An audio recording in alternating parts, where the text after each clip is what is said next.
November 8th, 2025. Yakutia, Siberia. The thermometer reads -75 degrees Celsius. At this temperature, exposed skin freezes in under 2 minutes. Breath turns to ice crystals before it leaves your lungs. Metal becomes brittle. Rubber shatters like glass. Most people would be dead in an hour. But Anya Mikhailovna isn't most people. At 92 years old, she's spent 7 decades in this frozen wilderness. This is her 72nd winter. Tonight, she faces a choice that will test everything she's learned. A choice between safety and sacrifice. The cabin sits alone on the tundra, 15 miles from the nearest village. Dark smoke rises from the stone chimney. Inside, the wood stove burns hot. The cast iron kettle hisses with steam. Anya moves slowly through her morning routine. Her hands, scarred from decades of frostbite, pull on thick fur mittens. She wraps a scarf across her weathered face, leaving only her eyes exposed. Outside, the wind screams across the snow. She has 20 reindeer. They're her livelihood, her companions. In a place this remote, losing even one animal can mean the difference between survival and starvation. But today is different. One of her females, Yuba, is heavily pregnant. The calf should have come 2 weeks ago. Something is wrong. Anya knows it. She can feel it. She takes her walking stick. She lights a torch, and she steps out into the cold. The door closes behind her with a sound like a gunshot in the frozen air. The reindeer pen is 300 meters from the cabin door in summer. It's a 5-minute walk. In -75, every step is a battle. The snow comes up to her knees. The wind cuts through her fur coat like knives. Ice forms on her eyelashes with every blink dot, but Anya doesn't slow down. She's made this walk 10,000 times. In blizzards, in darkness, in cold that would kill a younger person in minutes. She reaches the pen. The other reindeer huddle together for warmth, their breath creating clouds of vapor in the twilight. They recognize her. A few step forward, hoping for food. But Luba isn't with them. Anya's heart drops. She circles the pen, torch held high, calling out in Yakut. Her voice is swallowed by the wind, and then she sees it dot tracks in the snow, leading away from the pen. Fresh, less than an hour old, Luba has wandered off dot in her condition. In this cold, she won't survive the night. Anya doesn't hesitate. She follows the tracks. The tracks lead into the forest. The temperature drops even further under the trees. -77, -78. Anya's torch is the only light in a world of shadows and snow. She walks for 30 minutes. Her legs burn, her lungs ache, but she keeps moving, and then she hears it. A sound that stops her cold. The cry of a newborn.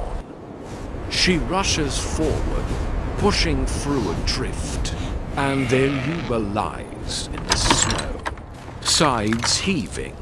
Steam rises from her body, and beside her, struggling to stand on impossibly thin legs, a calf.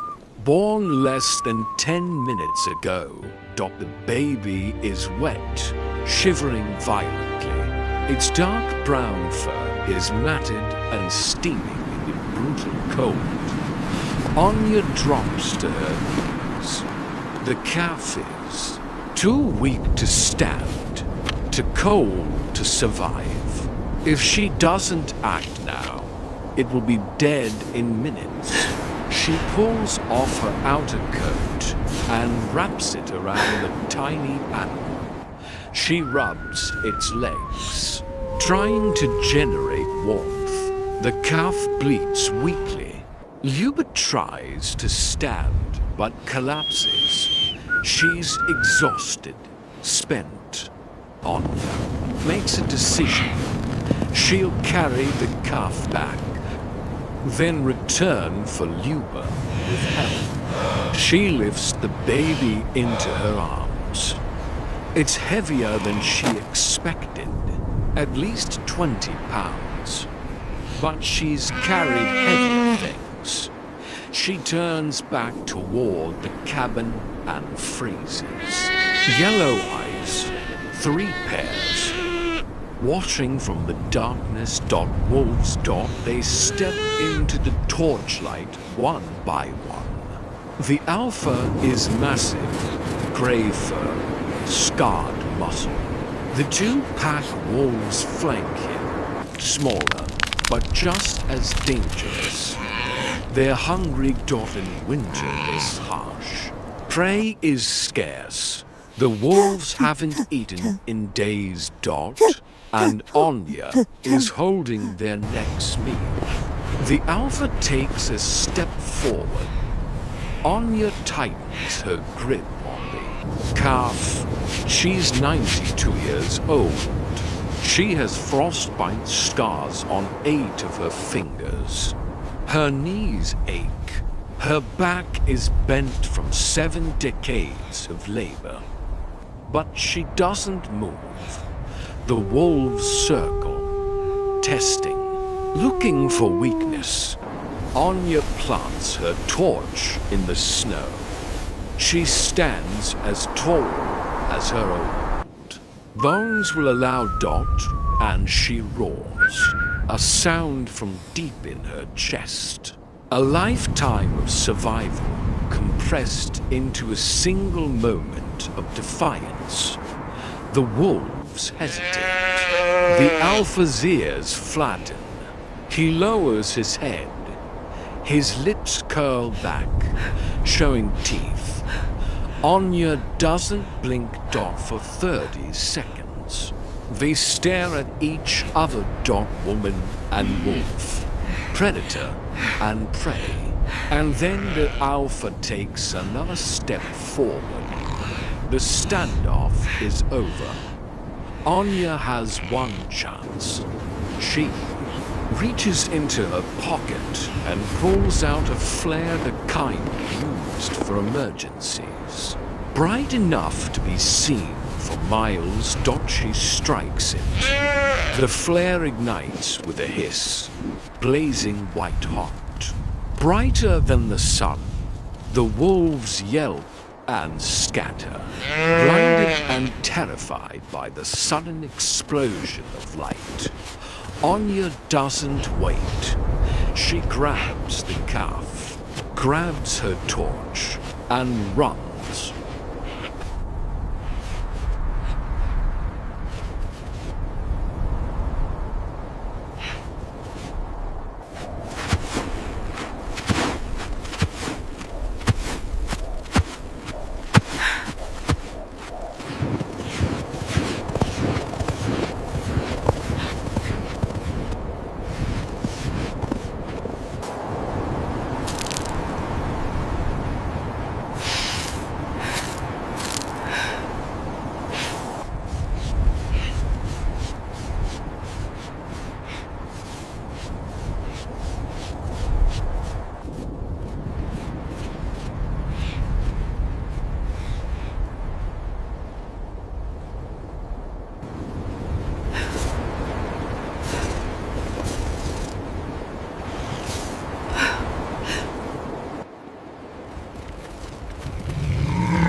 Turuai.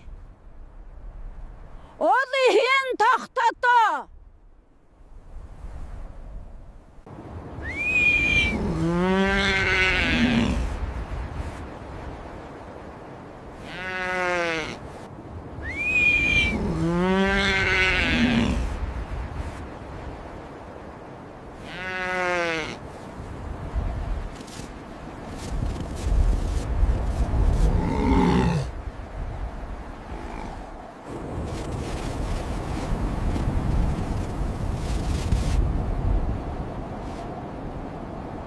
Her legs scream in protest.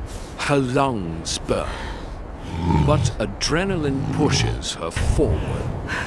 She can hear the wolves behind her. Recovering, regrouping, she runs faster. The cabin appears through the trees. Smoke still rising from the chimney. Safety. She's 15 meters away, 40, 30. A wolf howls behind her, 20 meters. She can see the door, 10, she reaches the cabin. Throws open the door, stumbles inside and slams it shut just as a wolf crashes. Against it from the outside, the door holds. Anya collapses to the floor, gasping. The calf beats in her arms. Outside, the wolves pace and growl, but they don't attack the cabin. Eventually, they leave. Anya places the calf near the stove. She rubs it down with dry cloth, slowly. The shivering stops, the baby's eyes open. Dark and wide and full of life. Anya allows herself a small smile. But her work isn't done. Luba is still out there, dot. Anya returns to the forest with 2 neighbors from the village. They bring a sled, they find Luba where Anya left her, weak but alive. They load her onto the sled and bring her home, by nightfall. Mother and calf are reunited in the warm cabin. The baby nurses for the first time. Luba licks its fur clean. Anya sits by the fire, watching her body aches. Her hands tremble from exhaustion, but the calf is alive. Luba is alive. And that's enough, in Yakutia. They say the land chooses who survives. The cold doesn't care how old you are, how strong you are, how much you want to live. It only cares if you're willing to fight. Anya Mikhailovna has been fighting for 92 years. She's lost fingers to frostbite, lost her husband to the cold, lost count of how many animals she's saved and how many she's buried. But she's still Just here, a little further, my still little one. waking before dawn, still walking through blizzards, still choosing sacrifice over safety.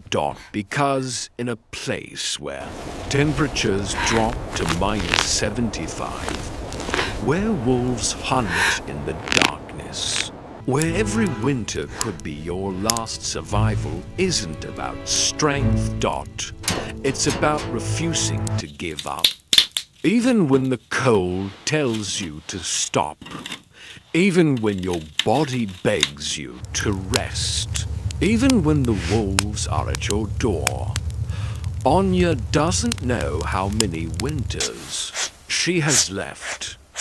But she knows this. As long as she can stand, she'll fight. As long as she can walk. She'll protect. As long as there's breath in her lungs, she won't surrender. Not to the cold, not to the wolves, not to anything. This is Siberia. And this is survival.